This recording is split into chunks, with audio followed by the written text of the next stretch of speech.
মাজতে দুই এষাৰ কিবা কিবি কৈ দিছিলোঁ, অকণমান খাই লৈছিলোঁ। শিল্পীসকলক মই ভুগিছিলোঁ আৰু কিন্তু শিল্পী নহয় তেওঁলোক মানে যিখিনি বহুত পইচা ডিমাণ্ড কৰে, সিহঁতে নকৰে বাৰু। কিছুমান আৰ্টিষ্ট বুলি নকওঁ, তেওঁলোকে গায়কে বহুত টকা ডিমাণ্ড কৰে আৰু যাৰ কাৰণে বহুত কমিটিয়ে বা ৰাইজে বহুত কষ্ট পায়, সিমান পইচা দিব নোৱাৰে আৰু সেইখিনি মানুহক মই গালি দিছিলোঁ। আৰু কিন্তু মোৰ দৃষ্টিত একচুৱেলি তেওঁলোক শিল্পী নহয় আৰু প্ৰকৃততে যিখিনি শিল্পী ধৰক দীপেন বৰুৱা, জে পি দাস, জয়ন্ত হাজৰিকা, ভূপেন হাজৰিকা, জ্যোতিপ্ৰসাদ আগৰৱালা, বিষ্ণুপ্ৰসাদ ৰাভা, মোৰ দৃষ্টিত তেওঁলোকে শিল্পী। আৰু গতিকে তেনেকুৱা ধৰণৰ মানুহ এজনৰ মই এটা গান গাব চেষ্টা কৰিম। তেওঁ হ'ল অৰুণ দাস।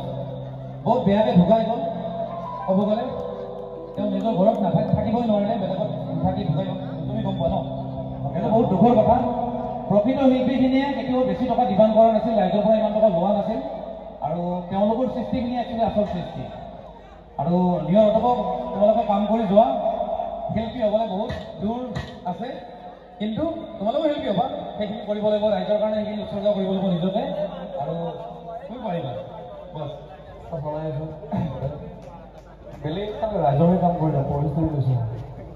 সদায় ৰাইজ থাকিব মোৰ আগত, গতিকে ৰাইজৰ অভিনয় আমি নাম কেতিয়া মই নিজকে ভাবোঁ তেনেকৈ আছিলোঁ। আৰু এটা কথা কওঁ, মই এটা প্ৰেমৰ গান ইমান ভাল নাপাওঁ।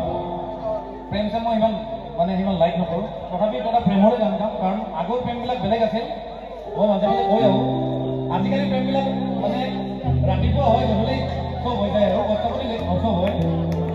মই মাজৰ কথা, কিন্তু আগৰ দিনৰ প্ৰেমবিলাক মানে মিঠা আছিল, পিয়ৰ আছিল, মানে পবিত্ৰ আছিল। তথাপি প্ৰেমৰে গান গাইছোঁ, আগৰ গান গাইছোঁ এটা।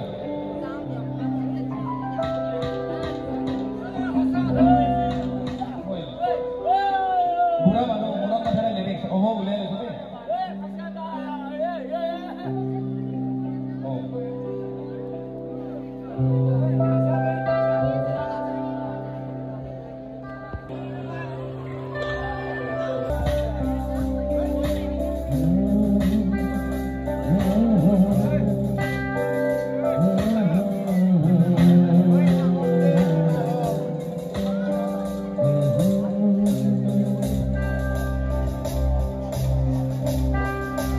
তুমি জানো